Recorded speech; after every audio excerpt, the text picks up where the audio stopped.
जय हिंद दोस्तों, स्वागत है आपका गवर्नमेंट एग्जाम प्रिपरेशन चैनल में। 24 मार्च 2023 का करंट अफेयर देख लेते हैं। चलिए शुरू करते हैं। पहला प्रश्न, सऊदी अरब ग्रैंड प्रिक्स 2023 का विजेता कौन है? सऊदी अरब ग्रैंड प्रिक्स 2023 के विजेता कौन है? सर्जियो परेज हैं, मैक्स वर्स्टापन है, फर्नांडो ओल्सो हैं या जॉर्ज रसेल हैं?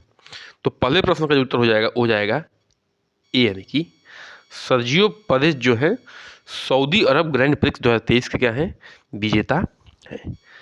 तो ये देख लीजिए चित्र, और इस चित्र में है, ये है सर्जियो परेज, यही जो है सऊदी अरब ग्रैंड प्रिक्स 2023 के क्या है, विजेता है। आगे बढ़ते हैं। किस राज्य में पर्यावरण के लिए जीवन शैली मिशन, ठीक है, किस राज्य में पर्यावरण के लिए जीवन शैली mission mission lifestyle for environment का उद्घाटन किया गया है? ठीक है, किस राज्य में मिशन लाइफस्टाइल फॉर इन्वायरमेंट का उद्घाटन किया गया है? उत्तर प्रदेश में, पंजाब में, असम में या हिमाचल प्रदेश में? तो दूसरे प्रश्न का उत्तर हो जाएगा सी, यानी कि असम में जो है मिशन लाइफस्टाइल फॉर इन्वायरमेंट का उद्घाटन किया गया है। वहीं के मुख्यमंत्री जी ने किया है, शर्मा जी ने।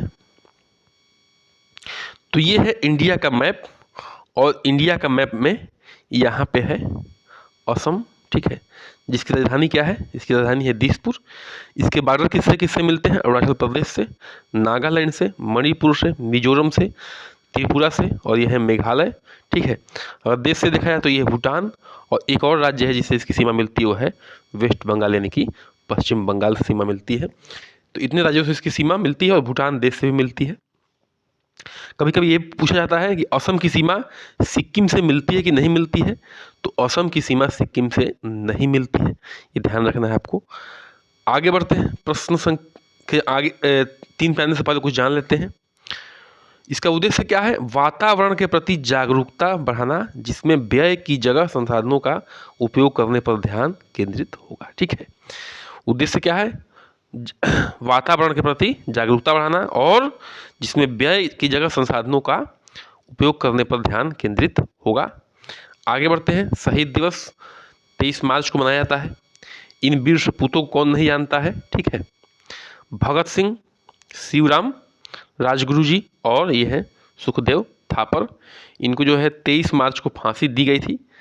उस श्रद्धांजलि अर्पित करने के लिए इन शहीदों को शहीद दिवस के रूप में 23 मार्च को शहीद दिवस मनाया जाता है। गौरव, शान और आज़ादी के लिए लड़ने वाले भगत सिंह और उनके साथी राजगुरु और सुखदेव को क्या दिया जाता है? 23 मार्च को श्रद्धांजलि दी जाती है, ठीक है, भगत सिंह, राजगुरु, सुखदेव को, ठीक है। एक और शहीद दिवस मनाया जाता है कब? महात्मा गांधी जी को सम्मान देने के लिए 30 जनवरी को भी शहीद दिवस मनाया जाता है। 30 जनवरी को जो है नाथूराम गोडसे ने बिरला हाउस के परिसर में गांधी जी की हत्या कर दी थी, ठीक है। जो नाथूराम गोडसे था उसने क्या किया था? गांधी जी को 30 जनवरी 1948 में गोली मारकर हत्या कर दी थी। तो शहीद दिवस जो है 23 मार्च और 30 जनवरी दोनों को जो है मनाया जाता है, ध्यान रखना है, ठीक है। 23 मार्च को इन तीनों को दिया गया था फांसी, और 30 जनवरी को जो है नाथूराम गोडसे ने गांधी जी की हत्या कर दी थी। आगे बढ़ते हैं। एक और जो है 23 मार्च को मनाया जाता है, क्या मनाया जाता है? विश्व मौसम विज्ञान संगठन की स्थापना जो है 23 मार्च 1950 को हुई थी। तो विश्व मौसम संगठन दिवस भी, ठीक है, विश्व मौसम संगठन दिवस भी 23 मार्च को ही मनाया जाता है, ध्यान रखिएगा, ठीक है। तो विश्व मौसम विज्ञान संगठन का मुख्यालय कहाँ है? जिनेवा, स्विट्जरलैंड में, ठीक है। विश्व मौसम विज्ञान संगठन का मुख्यालय कहाँ है? जिनेवा, स्विट्जरलैंड में है। आगे बढ़ते हैं। प्रश्न संख्या 3 पे आते हैं। ज्ञान की मूर्ति यानी कि स्टैचू ऑफ नॉलेज जो महाराष्ट्र में स्थापित की जाएगी को समर्पित है? किस महान पर्सनालिटी यानी कि विभूति को समर्पित है स्टैचू ऑफ नॉलेज? तो भीमराव अम्बेडकर को, BN राव को, जवाहरलाल नेहरू को, इनमें से किसी भी नहीं को। तो महाराष्ट्र सरकार ने ये स्थापित करने के लिए जो है पास कर दिया है। भीमराव अम्बेडकर जी को समर्पित है क्या? स्टैचू ऑफ नॉलेज, ठीक है, स्टैचू ऑफ नॉलेज जो कि महाराष्ट्र में क्या होगी? स्थापित होगी। भीमराव अम्बेडकर जी को ये समर्पित है। ये है भीमराव अम्बेडकर जी, ठीक है, इनको कौन नहीं जानता है। और बहुत ही नॉलेजेबल पर्सन थे, इसलिए जो है स्टैचू ऑफ नॉलेज इनको समर्पित है।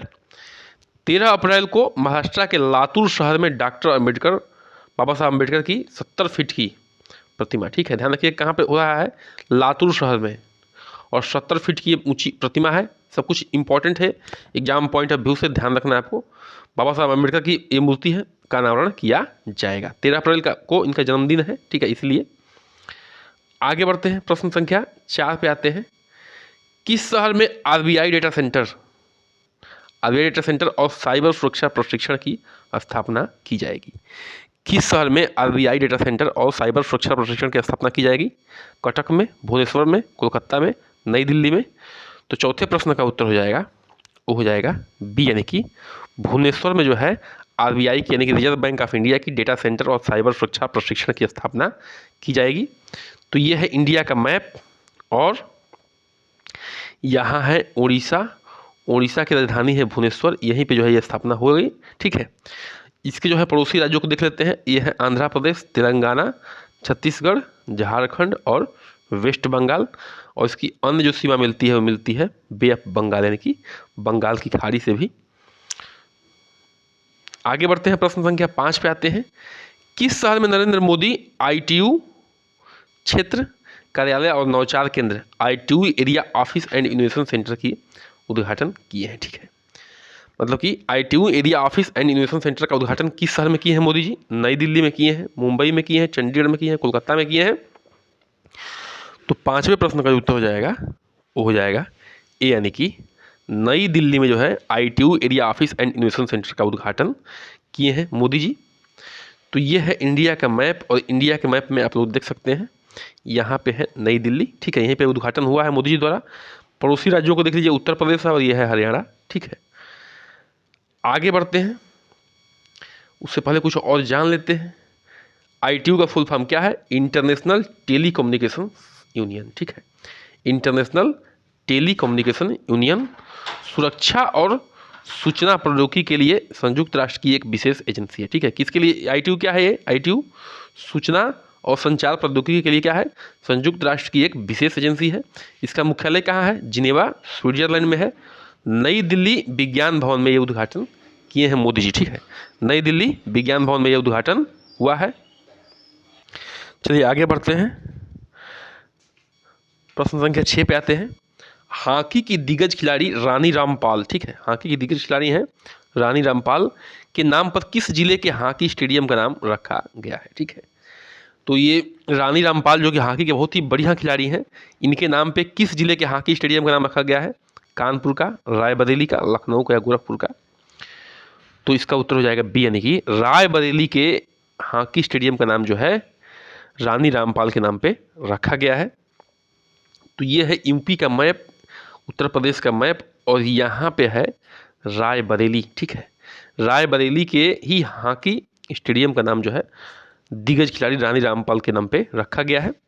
इसके बगल के जो भी जिले हैं, सॉरी, उनकी जो है जान लेते हैं। जो बगल के जिले हैं, फतेहपुर है, ये उन्नाव है, लखनऊ है, लखनऊ उत्तर प्रदेश की राजधानी भी है, बाराबंकी है, फैजाबाद है, सुल्तानपुर है, ठीक है। ये इतने जो है जिले क्या हैं?